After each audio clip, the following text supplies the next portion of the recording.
Boa tarde, ministra. Eu queria agradecer em nome do UOL essa entrevista aqui com a gente. Do meu lado está a editora de economia Denise Godoy. E, ministra, eu queria já começar te perguntando sobre hoje a gente teve a sanção da isenção do imposto de renda até R$ 5.000, uma promessa de campanha do presidente Lula. Eu queria ouvir a sua avaliação sobre sobre a importância dessa medida do ponto de vista político e econômico, e também já aproveitar para a senhora explicar um pouco da sua ausência, né? Eu sei que a senhora estava viajando, mas a senhora foi uma ausência sentida aí na cerimônia de sanção. Então, se a senhora puder explicar a sua ausência e fazer uma análise da importância dessa medida sancionada hoje.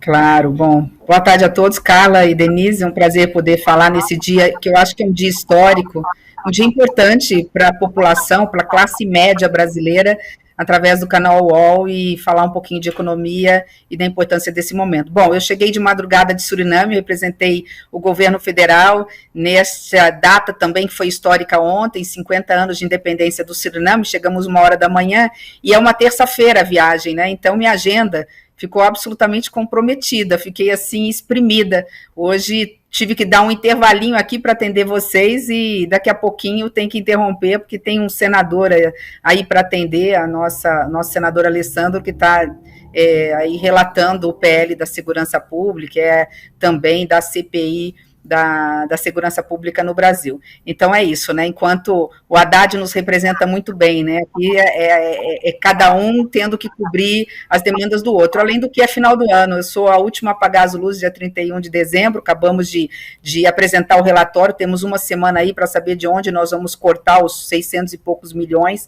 que nós tivemos ainda que fazer de ajuste, então minha equipe não pode parar e muito menos eu, né?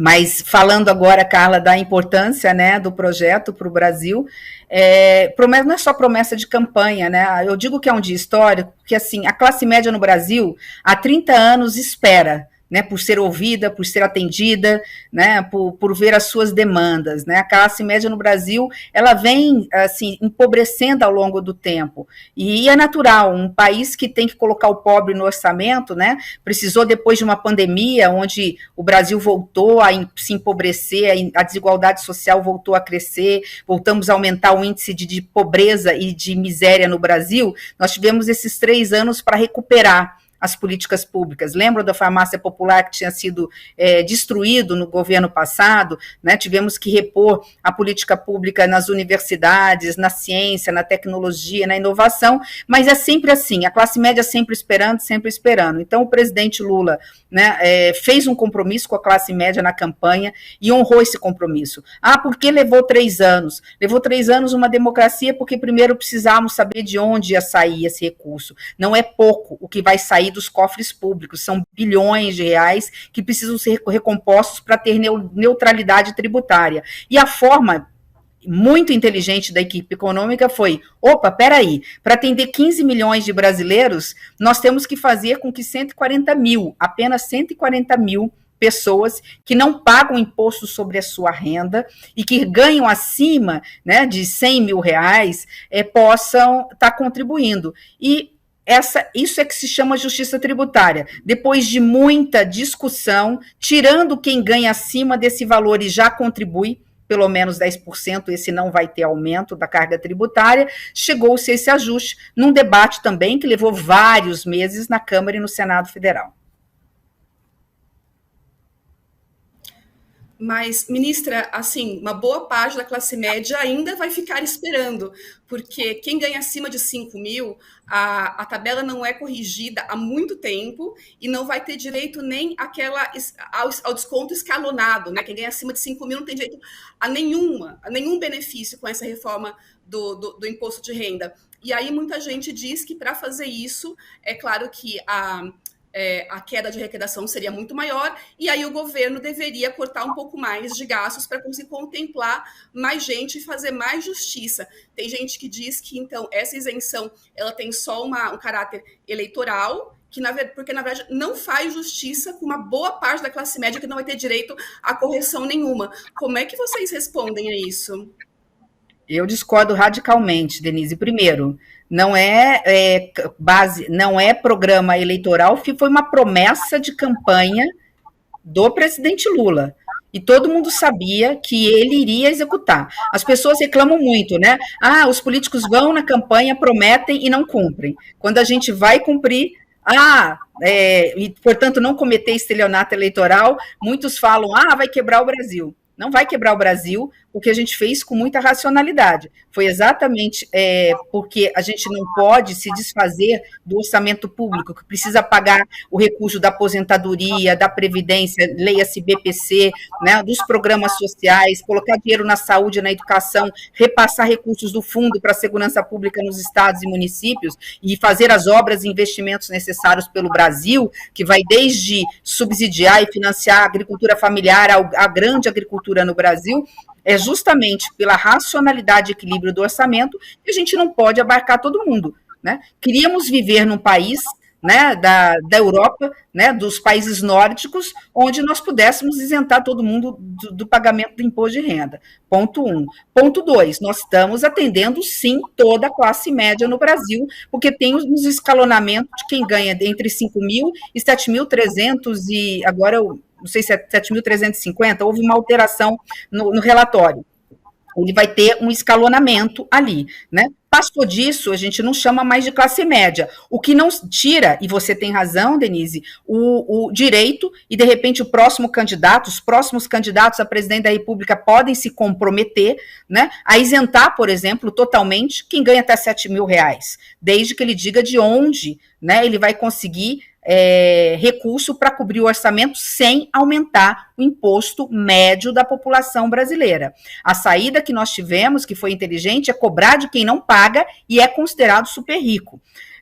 Da mesma forma, Denise, eu discordo totalmente em relação à questão da revisão de gastos. É verdade que poderíamos ter feito mais, mas o que nós apresentamos nesses 3 anos foi o possível.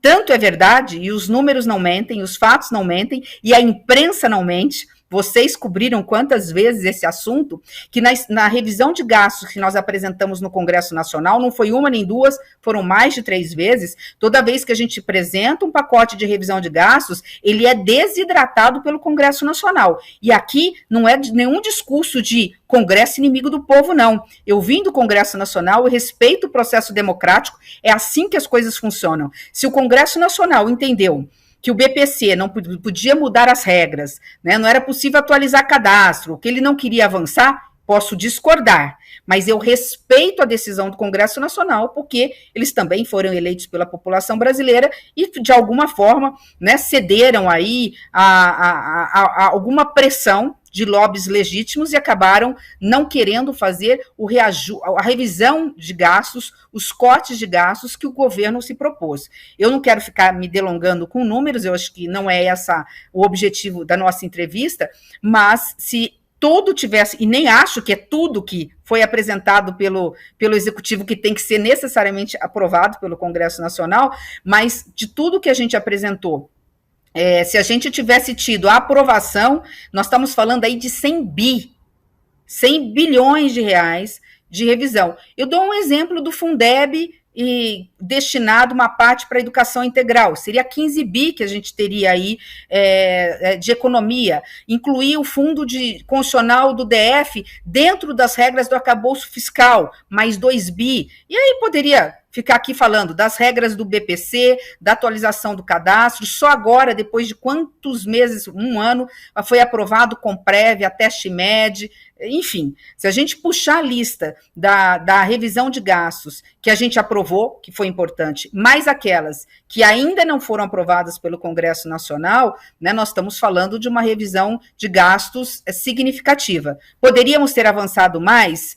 Dificilmente, porque se a gente tivesse avançado mais, nós teríamos um paredão dentro do Congresso Nacional dizendo não. A gente checa antes. E, de novo, não é crítica. É que eles não iam falar o seguinte, nós não vamos passar porque eu represento tal categoria, ou porque eu acho que não é importante, ou porque isso não faz bem para o Brasil. É o direito do Congresso Nacional. Mas colocar na responsabilidade apenas do Executivo a não apresentação ou não aprovação de uma revisão de gastos mais robusto é absolutamente injusto. Eu não preciso falar só do Executivo, eu falo do próprio Poder Judiciário. Está aí, nós temos a PEC dos supersalários, parada no Congresso Nacional. enfim, não quero aqui polemizar, não é esse o objetivo, mas é preciso compartilhar a responsabilidade quando se olha pelo lado da despesa. E, paralelo a isso, não podemos nos esquecer das pautas que vêm do Congresso Nacional, projetos de iniciativa de parlamentares que, sem fazer o estudo do impacto fiscal orçamentário, né, apresentam lá uma conta que muitas vezes é bilionária, em que pese a Constituição hoje ser clara, fruto de uma emenda constitucional, que diz que todo aumento, todo projeto de lei que vier ou do Executivo ou do Legislativo, que aumente as despesas orçamentárias, tem que vir junto o estudo do impacto e de onde vai vir a receita para compensar essa despesa nova. Ministra, a senhora colocou muito bem essa dificuldade aí da relação com o Congresso, né? A senhora já deu declarações de que 2026 o governo vai cumprir a meta fiscal com superávit. A gente está vivendo um momento agora muito peculiar ali na questão política com o Congresso. Hoje a gente teve 2 ausências importantes também na sanção, diferente da senhora que estava viajando. Alcolumbre e Mota combinaram de não ir, não quiseram essa foto ao lado do presidente, estão rompidos com o líder do governo. Minha pergunta baseada, a senhora está com essa premissa de que é possível no ano que vem a gente ter a meta com superávit fiscal, mas olhando para o momento atual, o Alcolumbre passou uma pauta que já é considerada bomba também, e para essa crise política, como é que a senhora consegue desenhar o 2026 olhando para as contas públicas do Brasil? Dá mesmo essa crise política? Não tem um risco de ter um impacto real nessas contas públicas, já que a senhora mesmo colocou aí que às vezes os parlamentares fazem projetos sem calcular o impacto e a compensação. Como é que a gente está partindo, e a senhora usando também a sua experiência política, né? Como é que a senhora vê essa crise atual agora com os presidentes das casas?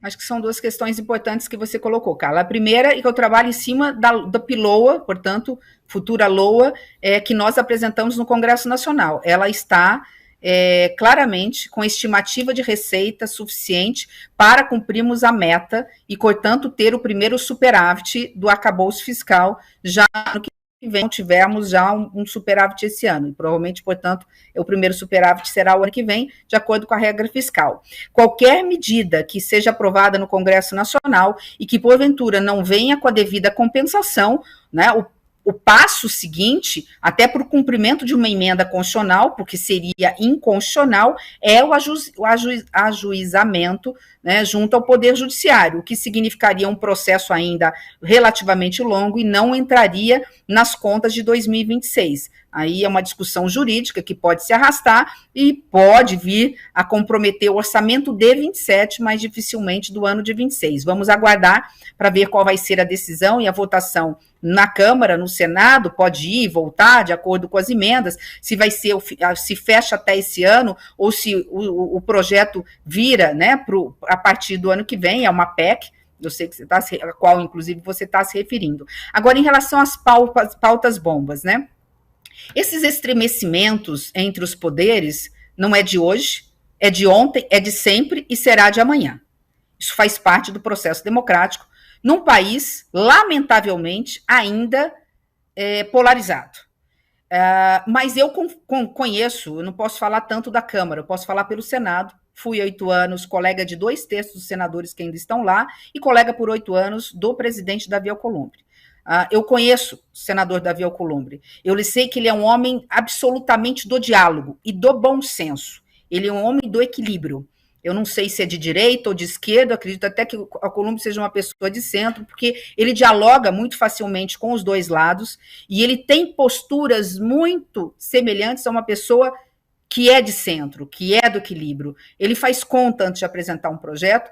É natural que, às vezes, você tenha um episódio político que contamine um determinado momento, mas eu não tenho dúvida que esse estremecimento é temporário e que o presidente Davi é aquele homem que está sempre pronto para conversar, do presidente da República a um movimento sindical, passando ali pelos líderes. E ele sabe que ele preside uma casa que é plural, né, que tem a oposição e a situação, então acredito que essas questões serão normalizadas. Ele não é presidente pela primeira vez, ele sabe a importância do cargo que ele tem, a responsabilidade que ele tem enquanto presidente do Congresso Nacional. Por diversas vezes ele provou que sabe da responsabilidade que tem, quando nos momentos mais importantes foi refratário a pautas bombas ou a pautas antidemocráticas. Ele foi um baluarte, e é um baluarte importante nesse sentido. Então, assim, acredito que passando esse episódio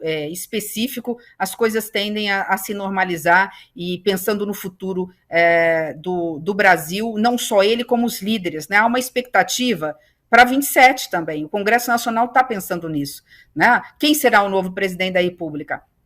Ninguém sabe, ninguém tem uma bola de cristal. Então, ninguém também vai ficar preparando pautas bombas eleitorais para um próximo presidente da República num ano que é véspera de eleição.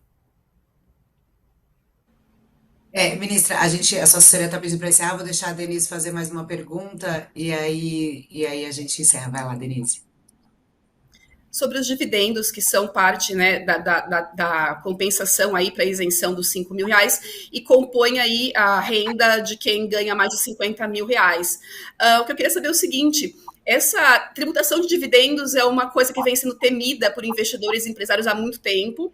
Foi feita dessa maneira, ou seja, compõe a renda aí de uma parcela dos 150 mil indivíduos, né, que ganham mais de R$ 50.000 aí por mês, mas eu queria saber se em algum momento está sendo preparado ou está em estudo a tributação de dividendos de uma forma mais ampla para os investidores de forma geral.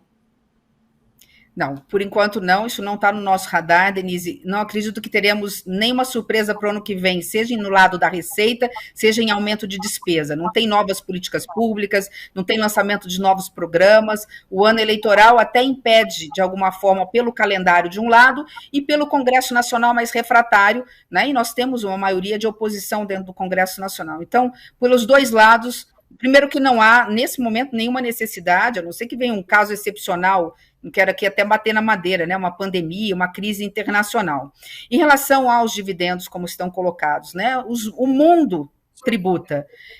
Muita gente fala assim, vai afugentar capital estrangeiro. A gente sabe que capital estrangeiro vem para o Brasil ou não, vem para os países emergentes, a depender do cenário internacional, dos juros mais altos ou mais baixos, do quanto se paga em países que são considerados mais seguros para os seus investimentos. Como os juros nos Estados Unidos têm caído e tem dado sinal de que vai cair um pouco mais na próxima reunião, ou na segunda próxima reunião do Fed, o que está acontecendo? Está vindo mais investimento estrangeiro.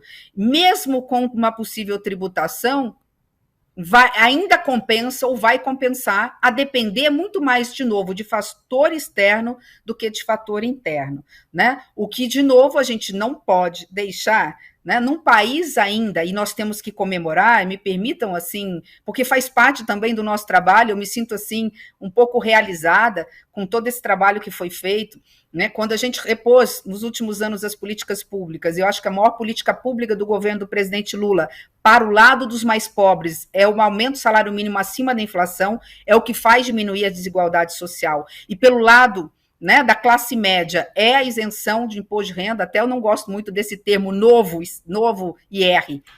Acho que o lema tem que ser sem IR. São mais 15 milhões de brasileiros que não vão pagar o imposto, e não é sobre a renda, é sobre o trabalho, porque muitas vezes falam renda, né, é geral, mas às vezes as pessoas não entendem o seguinte: a renda, só quem ganha renda é que vai ter isenção. Não, aquele que trabalha, aquilo é renda, né? A renda do trabalho dele vai estar isento de imposto de renda. Então, acho que essas duas políticas públicas são as políticas públicas, o maior legado do Lula 3. Fico muito feliz de ter participado, de ter contribuído de alguma forma com a equipe econômica comandada pelo ministro Haddad, e isso repercute decisivamente no crescimento do país, ponto 1. Quando foi a última vez que o Brasil cresceu ao longo dos 4 anos, eu incluí 22, para não falar que estamos aqui só focada no governo, acima de 1,5% todos os anos, uma média de mais de 2% de crescimento no Brasil, um pouco mais de 2%. Isso impacta o crescimento do Brasil e impacta, e eu finalizo com isso, assim, dizendo que acho que é um grande presente para todos nós, né? Para quem não precisa, muitas vezes, de Bolsa Família e nem muitas vezes precisa de salário, porque independentemente é brasileiro e torce, né, pelo Brasil e sente a dor também de quem não tem, né? Acabou de sair pelo IPEA, o Brasil, nesses últimos 30 anos, está no menor índice de desigualdade da sua história. Nós diminuímos em 30 anos de miseráveis, aqueles que não tinham o que comer ao longo do dia. Então, vou repetir, né? Não é pouca coisa, isso se deve a todos os governos, mas especialmente, né? O governo do presidente Lula foi a época que teve mais pico por conta dos programas sociais, mas se deve a todos. Então, é importante a gente reconhecer isso, né? Num país polarizado, falar de todos, né? O Brasil reduziu a sua taxa de pobreza em 18%, e nós reduzimos a taxa de miséria. Nós saímos de miseráveis lá de 1995, de 25% de miseráveis, pessoas que não tinham o que comer todos os dias, ou que não faziam 3 refeições por dia, para 5%. Ainda é muito, mas o avanço é significativo. Isso significa, de alguma forma, que nós estamos no caminho certo. Ministra, a gente vai encerrar, mas eu não tenho como deixar de fazer uma pergunta última política. A senhora foi uma pessoa importantíssima na eleição do presidente Lula em 2022, foi candidata à presidência. Costuma dizer aí que não está com futuro político, mas eu queria saber como é que a gente vai ver a ministra Simone Tebet em 2026? Já tem uma definição? Eu acredito que já em janeiro nós vamos tomar essa decisão, né, conjunta com o presidente Lula. Fiquei de conversar com ele lá para o meio, final de janeiro. Já houve um pedido dele que eu pudesse me apresentar como candidata ao Senado, né, e vamos aguardar a conversa, depois fazer pesquisas, né? Eu quero ajudar o Brasil, eu não preciso ter mandato para isso, eu jogo em qualquer posição e contribuir com o Brasil agora à frente do Ministério, depois de ter sido prefeita 2 vezes da minha cidade, vice-governadora, deputada, seja estadual, seja senadora da República, né? Para mim, assim, como mulher, poder levar também o nome das mulheres, elevar, né? Mostrar que mulher é tão competente quanto os homens, e isso a campanha de presidência da República fez com que as mulheres pudessem se sentir valorizadas pela minha voz. Assim, é uma sensação de missão cumprida, mas a sensação mesmo de qualquer homem ou mulher pública só de dever cumprido só se encerra ou vai se encerrar quando todas as crianças puderem dormir de barriguinha cheia no Brasil. Tá certo, ministra. Eu queria muito agradecer aqui. Obrigada, Denise, também. E aí, ministra, já vou fazer o convite para depois, ano que vem, a gente ter uma conversa mais longa aqui no estúdio, uma entrevista um pouco mais completa, e a gente fala um pouquinho quando a senhora decidir aí 2026, vai ser um prazer recebê-la aqui. Eu que agradeço, eu peço desculpas pela entrevista rápida, mas eu estou dando a entrevista entre aqui um despacho e outro, e o senador Alessandro Vieira já está aqui também para a gente poder conversar sobre segurança pública. Obrigada. Eu que agradeço, ministra. Obrigada a você.